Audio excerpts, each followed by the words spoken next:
Hers is a remarkable journey, from a refugee camp in Africa to a state legislature in the United States.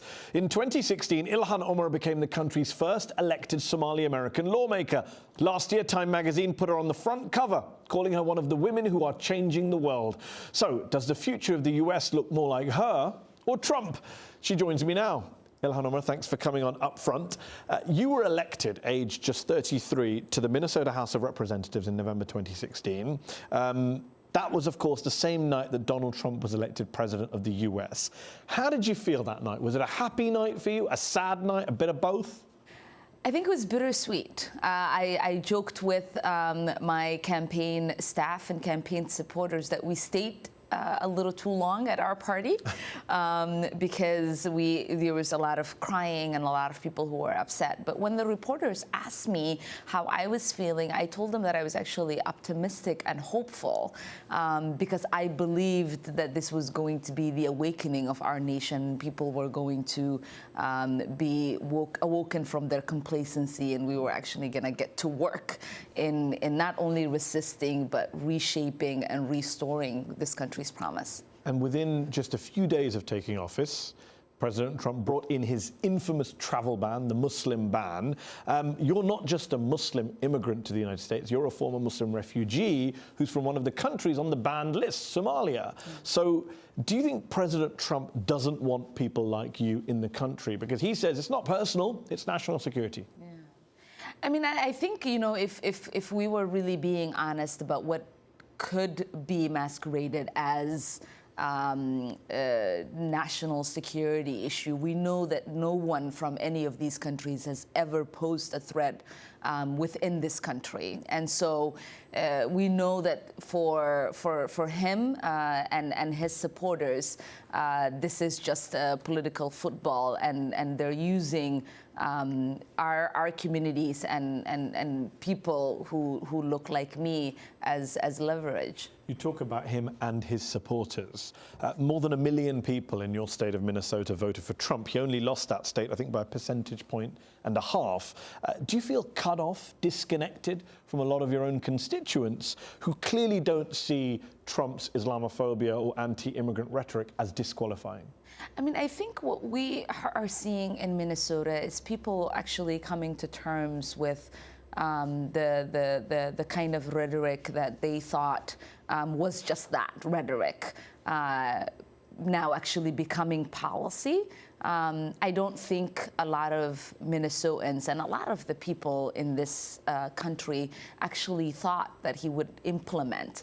They voted because there was that economic anxiety. They believed this guy was going to be part of negotiating this country into better economic situation. You really think it was economic anxiety, not cultural or racial anxiety, that drove them to pull the lever for Trump? I don't think a lot of people understood that the people that he was talking about, the policies that he was talking about on the campaign trail were going to have an effect on the members of their community, the people that they've grown to appreciate to be part of their communities. When you hear reports of your president referring to countries in Africa, including your own country of birth, Somalia, as S-hole countries, do you think that makes him a racist? Is Donald Trump a racist in your view?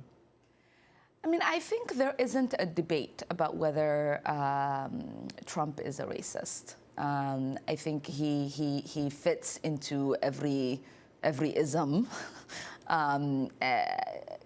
But what is important is for people to actually understand the implication of those kind of descriptions that he attaches to countries in Africa, in Haiti, in El Salvador.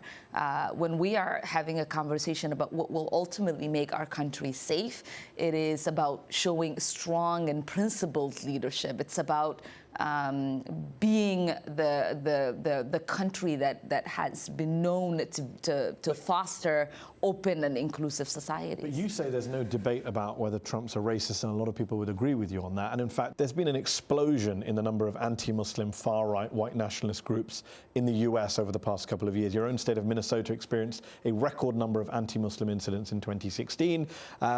You yourself, I believe, just a few weeks after your election victory, I think you had a cab driver call you filthy and ISIS and threaten to remove your hijab. How much do you hold Trump and the rise of Trump responsible for this explosion of US Islamophobia? Oh, I would actually come very short of holding them exclusively responsible for the rise. I think when you demonize and dehumanize, it is easy for people to commit acts of violence against those individuals because they no longer see them as a person, as someone who has feelings, who's worthy of respect. And I think that is where we are moving away from the idea that we are supposed to be a welcoming nation. A lot of conservatives in particular would say that the rise in Islamophobia is a result not of hate, but of fear, a legitimate fear, they say, of quote-unquote jihadist terrorism, whether it's Fort Hood or San Bernardino or the recent truck attack in New York. What do you say to them?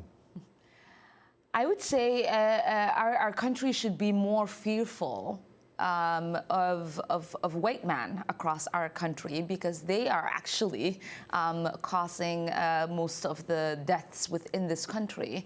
And so if fear was the driving force of policies to keep America safe, Americans safe inside of this country, we should be profiling, monitoring, and creating policies to fight the radicalization of white men.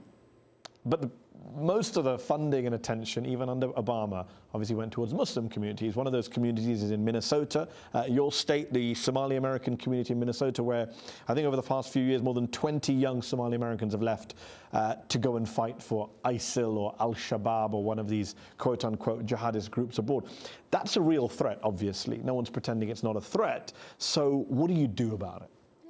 But I mean, I think, like I said, the focus of our policies should be about keeping Americans safe, keeping us domestically safe, and where we actually find a solution is looking at our foreign policy, looking at how we are engaging with the members of these communities, and the kind of rhetoric, right, like that is being spewed out of leaders within our city halls, within our state capitals, and within our nation's capital. Some would say that's true. There's some really bad rhetoric coming from politicians, security leaders, etc. But also a lot of bad rhetoric coming from Muslim community leaders, imams, etc. Right. Is that fair?